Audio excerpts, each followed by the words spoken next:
अव्यक्त स्थिति बनाने के लिए अव्यक्त मुरली बहुत ही जरूरी है। आज हमारा पुनः सौभाग्य है कि हम अव्यक्त मुरली पढ़ेंगे और साथ साथ सुनेंगे भी। ऐसी ही अनुभूति आप भी कर रहे होंगे। रविवार का इंतजार रहता होगा खास आप सभी को, क्योंकि ये वो अव्यक्त महावाक्य हैं जब प्रजापिता ब्रह्मा अव्यक्त हो गए अर्थात संपूर्णता को प्राप्त किया। उसके बाद प्रजापिता ब्रह्मा अलौकिक पिता के अनुभव और शिव बाबा के श्रीमत दोनों का मिक्स मटेरियल हमारे पास आता है और हम अपने जीवन में इन महावाक्यों को सुनकर, पढ़कर, महसूस करके जीवन में एक चमक, श्रृंगार सहजता से कर पाते हैं। तो आइए आज बाबा ने किशोरी शारदीय विशेष हम सभी को सुनते हैं।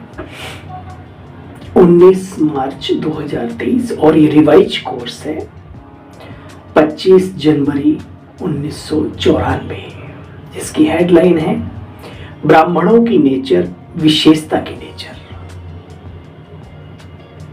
ब्राह्मणों की नेचर, विशेषता की नेचर।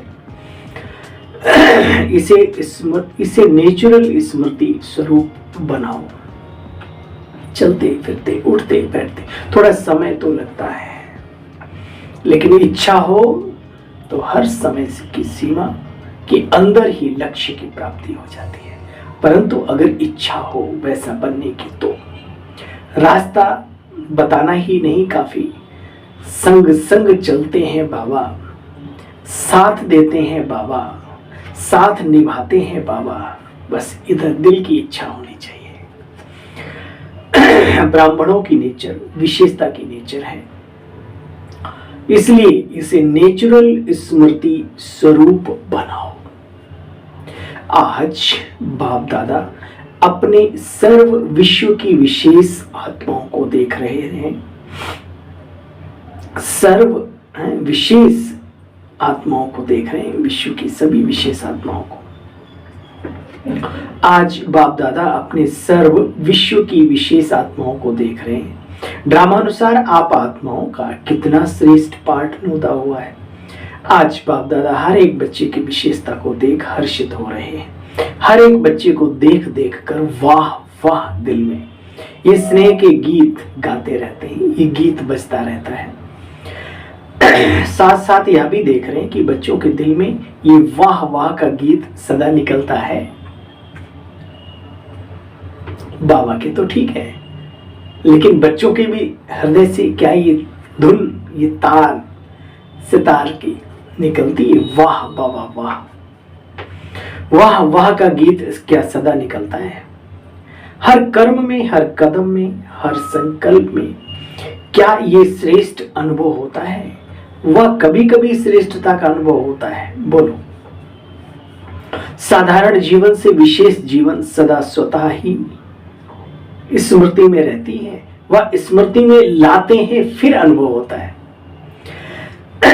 जब जीवन है तो जीवन का अर्थ ही है सदा और स्वतः। स्मृति में लाया तो अनुभव किया, और स्मृति में नहीं लाया तो विशेषता के बजाय साधारण जीवन अनुभव हो। यह आप विशेष आत्माओं की बच्चे विशेषता नहीं है। ब्राह्मण जन्म ही विशेष जन्म है, जानते हो? जिसका जन्म ही विशेष है उसका जीवन क्या होगा, खुद सोचो। जिसका जन्म ही विशेष है तो उसका जीवन क्या होगा? विशेष ही तो होगा। विशेष होगा या साधारण? बोलो। ब्राह्मण जन्म भी विशेष, ब्राह्मण धर्म भी श्रेष्ठ, ब्राह्मण जन्म भी श्रेष्ठ और ब्राह्मण कर्म भी श्रेष्ठ, क्योंकि ब्राह्मण जन्मदाता, ब्राह्मण धर्म स्थापक, सर्वश्रेष्ठ परमात्मा और आदि ब्रह्मा बाप है। तो ऐसे रचता सर्वश्रेष्ठ, तो रचना भी सर्वश्रेष्ठ अर्थात विशेष होनी चाहिए ना बच्चे। विशेष है। ब्राह्मणों का कर्म विशेष क्यों? क्योंकि कर्म में फॉलो करने के लिए आप सबके सामने आदि आत्मा ब्रह्मा बाबा आदर्श, आधार और सैंपल है। कर्म में फॉलो साकार ब्रह्मा बाप को करते हुए, इसलिए भाग्य विधाता अर्थात कर्म द्वारा भाग्य की रेखा श्रेष्ठ बनाने वाला गाया हुआ है। भाग्य की रेखा का कलम कर्म होता है बच्चे। तो श्रेष्ठ कर्म का सहज सिंबल ब्रह्मा बाबा है। जब भी कभी कोई ऐसी बात आए तो बाबा सामने आ जाना चाहिए कि ऐसे समय पर बाबा ने किस तरीके से ऐसी विकराल से विकराल परिस्थितियों को कैसे सामना किया। आपको ताकत मिलती है, शक्ति मिलती है, वरना दुनिया तो दानव दल बन चुकी है। बच्चे से लेके बूढ़े तक शैतानियत जिनके अंग अंग में भर गई है, वातावरण में गंदगी समा गई है, पांचों प्रकृति के तत्व एकदम परेशान है वो मनुष्य आत्माओं से, वो भी अपना काम करने को तैयार है। तो बाबा कहते हैं ऐसे समय पर देखो बच्चे, इसलिए आप विशेष पुरुषार्थ का शब्द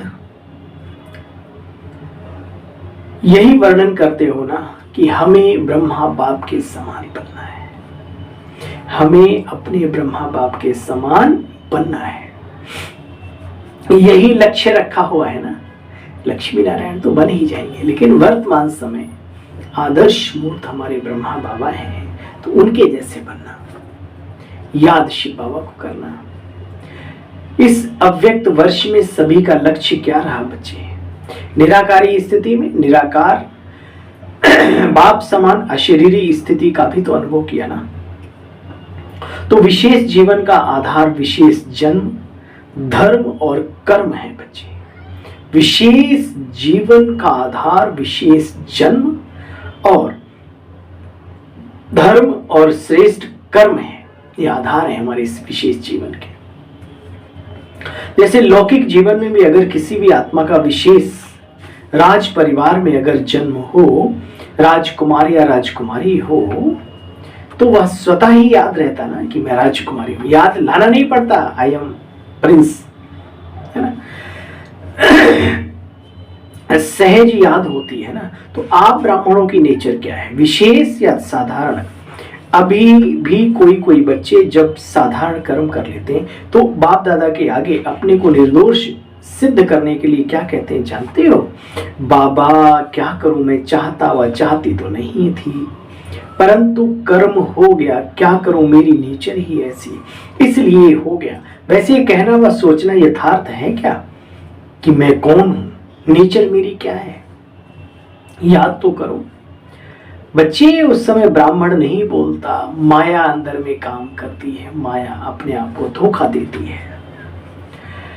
जैसे साधारण नेचर व मायावी नेचर नेचुरल कार्य कर लेती है ना, इसलिए कहते हैं चाहते नहीं थे लेकिन हो गया। तो ब्राह्मण नेचर अर्थात विशेषता की नेचर भी नेचुरल होनी चाहिए। तो नेचुरल चीज बच्चे सदा याद रहती है। तो विशेष जीवन की स्मृति नेचर के रूप में नेचुरल होनी चाहिए। कभी भूलना, कभी याद करना नहीं। अभी हम सब पुरुषार्थी तो हैं, सभी से गलतियां होती, लेकिन आखिर कब तक ये अपने आप से बात करनी है बस। तो सदा स्मृति स्वरूप में रहो, बाबा की याद में, बाबा की शिक्षाओं की याद में, बाबा के दिए हुए लक्ष्य की याद में, अपने ब्राह्मण जीवन की याद में, भविष्य में जो जीवन प्राप्त होने वाला है उसकी याद में, उस दुनिया की याद में। बाबा कहते देखो बच्चे, तो सदा स्मृति स्वरूप रहो। स्मृति लाने वाले नहीं बच्चे। याद किया तो ठीक, भूल गया तो फिर गड़बड़। वैसे तो समय से भी स्वयं की गति देखो बच्चे तीव्र होनी चाहिए, क्योंकि समाप्ति के समय को लाने वाली तो आप विशेष आत्माएं हो। तीव्र गति से वर्ष तो संपन्न हो गया, अव्यक्त वर्ष था, भावने का संपन्न हो गया। मालूम हुआ क्या कैसे वर्ष पूरा हो गया? नहीं ना। तो चेक करो, मुझ विशेष आत्मा की परिवर्तन शक्ति की गति तीव्र रही या कभी तीव्र कभी माध्यम रही? अपने आप से बात करो। फरिश्ता अर्थात जिसके पुराने संसार और पुराने संस्कारों से कोई रिश्ता ना रहे, संबंध ना रहे पुरानी बातों से, उनको अपना मत मानो कि हमारी आदत ही ऐसी है, हमारा ये है, हम तो हैं ही ऐसे। नहीं, फरिश्ता अर्थात जिसका पुराने संस्कार और पुराने संसार से कोई रिश्ता ना हो, पुराने संसार की बच्चे कोई भी आकर्षण चेक करो कितने परसेंटेज में कहीं रही तो नहीं हुई है। फरिश्ता अर्थात डबल लाइट माना शक्तिशाली भी और हल्के भी। अपने ब्राह्मण जन्म की विशेषता को बच्चे बाबा बार बार याद दिला रहे, अपने ब्राह्मण जन्म की विशेषता को बच्चे नेचर बनाना, इसको ही सहज पुरुषार्थ कहा जाता है। सिर्फ एक विशेष आत्मा हो, इस स्मृति स्वरूप में स्थित हो जाओ तो बाप समान बनना अति सहज अनुभव करेंगे, क्योंकि स्मृति स्वरूप सो समर्थी स्वरूप बन जाती है आत्मा। जैसी स्मृति वैसी ही समर्थी आती है। एक बार और सुनेंगे, मैं एक विशेष आत्मा हूं, इस स्मृति स्वरूप में स्थित हो जाओ तो बाप समान बनना सहज और अति सरल अनुभव करेंगे, क्योंकि स्मृति स्वरूप सो समर्थी स्वरूप बन जाते हैं।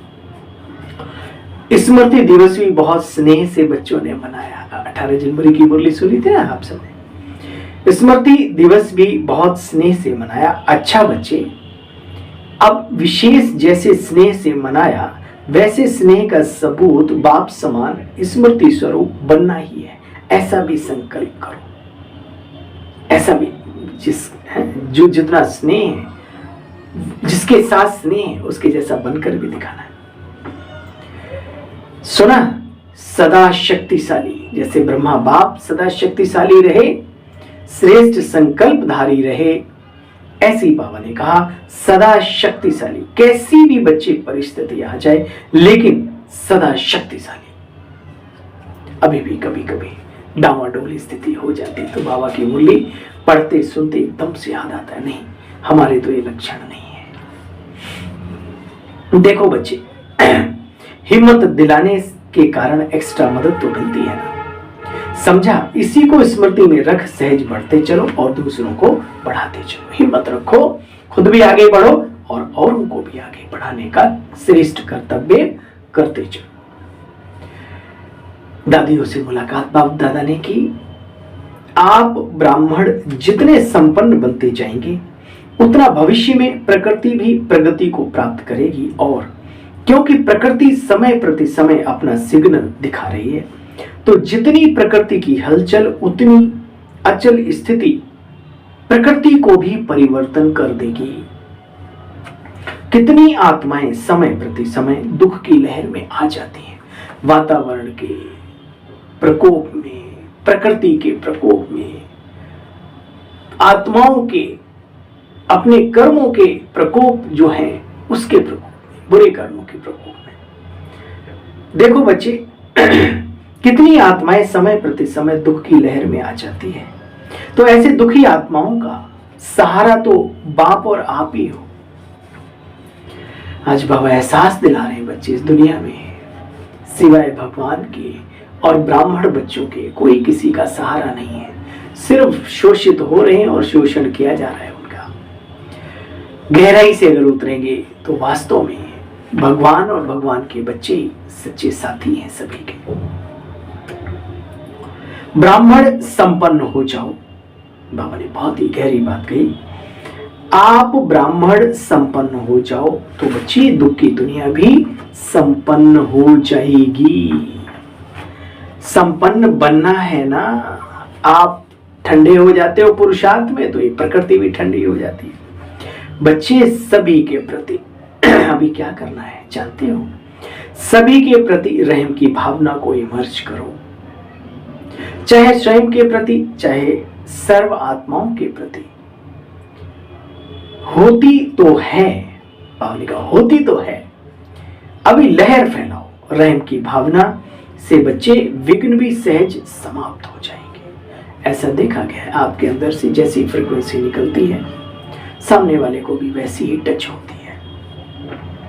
रहम की भावना से विघ्न भी बच्चे सहज ही समाप्त हो जाएंगे। जहां रहम होगा वहां तेरा मेरा की हलचल नहीं होगी। पूज्य स्वरूप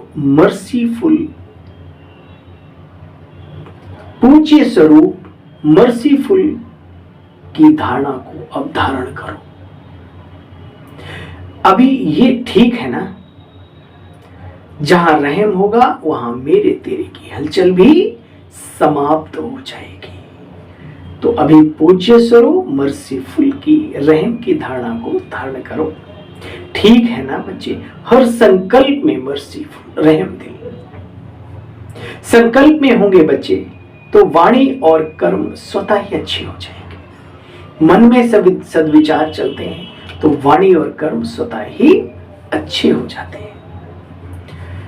देखो बच्चे, हैं बाबा ने पर्सनल मुलाकात में माया की छाया से बचने के एक साधन है। देखो सिर्फ बाबा समझाते नहीं, तरीके भी बताते हैं। उस्तादों का उस्ताद है ना हमारा बाबा। माया की छाया से बचने का एक श्रेष्ठ साधन है बच्चे, बाप दादा की छत्र छाया में रहना। हमेशा महसूस करो कि बाबा की शक्तियों की छतरी के नीचे हम अपना जीवन, कर्म क्षेत्र, जीवन रूपी सफर सफल कर रहे हैं, सुगम बनाते हुए अपने लक्ष्य की ओर चल रहे हैं। माया की छाया से बचने का बच्चे सहज एक साधन है, बाप दादा की छत्र छाया में चलना। छत्र छाया अर्थात खुश रहना, बेफिक्र होना। सब बेफिक्र बाप को फिक्रे दे दिया कि एक दो फिक्रों को संभाल के रखा है, क्या करें, कैसे करें, ये करें कि वो करें। ये शब्द बच्चे फिक्र के हैं। तो सदा याद रखो, हम सभी बाप की छत्र छाया में रहने वाले हैं, बस और कुछ नहीं। हम सभी बाप की छत्र छाया में रहने वाले हैं। चक्कर लगाने वाले नहीं कि कभी छतरी के अंदर चले गए, कभी बाहर चले गए, नहीं। तो याद आया, बाबा की शिक्षाओं को अपने जीवन में धारण करें, नेचुरल नेचर बनाएं, रहम की भावना को, और शिव बाबा की छत्र छाया के नीचे रहना। अच्छा, चारों ओर की सर्व विशेष आत्माओं को, सदा साकार ब्रह्मा बाप के श्रेष्ठ कर्मों को फॉलो करने वाले कर्मयोगी आत्माओं को, सदा विशेषता को नेचुरल और नेचर बनाने वाली कोटों में कोई आत्माओं को, सदा दृढ़ संकल्प द्वारा विशेष जन्म और कर्म के स्मृति स्वरूप आत्माओं को बाप दादा का विशेष याद, प्यार और नमस्ते। हम सब रूहानी बच्चों की रूहानी बाप दादा को भी नमस्ते नमस्ते नमस्ते। ओम शांति, ओम शांति। आइए वरदानी बाबा का आज वरदान सुनते हैं। सर्व रूहानी खजानों से संपन्न बन, सदा संतुष्ट रहने वाले ऑलराउंडर सेवाधारी भव। सर्व रूहानी खजानों से संपन्न बन, सदा संतुष्ट रहने वाले ऑलराउंड सेवाधारी भव। देखो बच्चे, बाप दादा कहते हैं ऑलराउंड सेवाधारी अर्थात मास्टर सुखदाता, मास्टर शांतिदाता, मास्टर ज्ञानदाता। दाता सदा संपन्न मूर्त होते हैं, जैसा स्वयं होंगे वैसा औरों को भी बनाएंगे। रूहानी सेवाधारी अर्थात एवर रेडी और ऑलराउंड। रूहानी सेवाधारी अर्थात सदा एवर रेडी और ऑलराउंड। ऑलराउंडर वही बन सकते हैं जो संपन्न है। संपन्न ही बच्चे संतुष्ट भी होंगे और सभी को संतुष्ट भी करेंगे। खुद भरा हुआ होगा वही तो भरेगा ना। किसी भी प्रकार की अप्राप्ति बच्चे असंतुष्टता पैदा करती है। अब बाबा मिला और क्या चाहिए, विचार करो। किसी भी प्रकार की अप्राप्ति बच्चे असंतुष्टता पैदा करती है। संतुष्ट रहने और संतुष्ट करने की विधि है संपन्न और दाता बनना। स्लोगन है आज का, शुभ भावना शुभ कामना की गोल्डन गिफ्ट साथ हो। कभी कभी नहीं रहती है। शुभ भावना शुभ कामना की गोल्डन गिफ्ट साथ हो तो किसी भी आत्मा का परिवर्तन कर सकते हो। ये भी संकल्प रखना चाहिए। कभी कभी हम सोचते हैं बड़े जिद्दी हैं, ऐसे हैं वैसे हैं, सुनते नहीं। लेकिन बाबा ने बहुत ही सुंदर बात कही, भगवान वाच है ये। शुभ भावना शुभ कामना की गोल्डन गिफ्ट साथ हो तो किसी भी आत्मा का परिवर्तन कर सकते हो। तो ये जरूर करना है ना। बाकी ड्रामा, भाग्य, आत्मा का पार्ट और लास्ट में पहले ये संकल्प करके हमें स्व परिवर्तन, अपने लिए भी शुभ भावना और सर्व का परिवर्तन सभी के लिए भी। शुभ भावना, शुभ कामना की गोल्डन गिफ्ट साथ हो तो किसी भी आत्मा का परिवर्तन कर सकते हो। सूचना, प्रजापिता ब्रह्मा कुमारी ईश्वरीय विश्वविद्यालय के वो विद्यार्थी महान सौभाग्यशाली हैं जो वैश्विक लेवल पर अपने संकल्पों को सफल करने का भी कला जानते हैं। तो आइए, आज सौभाग्य हमें प्राप्त हुआ है, इस सौभाग्य को हम छोड़े नहीं। जो हमें मिला है उस मौके पे चौका जरूर लगाना है, छक्का भी लगा दो, कोई दिक्कत नहीं है ना। अर्थात शाम को 6:30 से 7:30 बजे तक इंटरनेशनल राजयोग दिवस मनाया जाता है। तीसरा रविवार है, तो उसकी सूचना माउंट आबू से आई है। आज मास का तीसरा रविवार है। सभी राजयोगी तपस्वी भाई बहनें 6:30 से 7:30 बजे तक शाम को विशेष योग के अभ्यास के समय ऐसा अनुभव करें कि ज्ञान सूर्य सर्वशक्तिवान परम पिता परमात्मा परम धाम निवासी की सुख, शांति, प्रेम, आनंद की किरणें मेरे ऊपर पड़ रही है और मुझसे, जैसे मुझ आत्मा से निकलकर सारे संसार में जा रही है, जिससे संसार से अज्ञान का अंधकार दूर होता जा रहा है, दूर होता जा रहा है। ऐसा अभ्यास हम करें आज 1 घंटे के राजयोगा मेडिटेशन के तहत। चलिए, आप सभी को अपने इस छोटे से सेवा साथी भाई की ओम शांति, गुड मॉर्निंग, नमस्कार।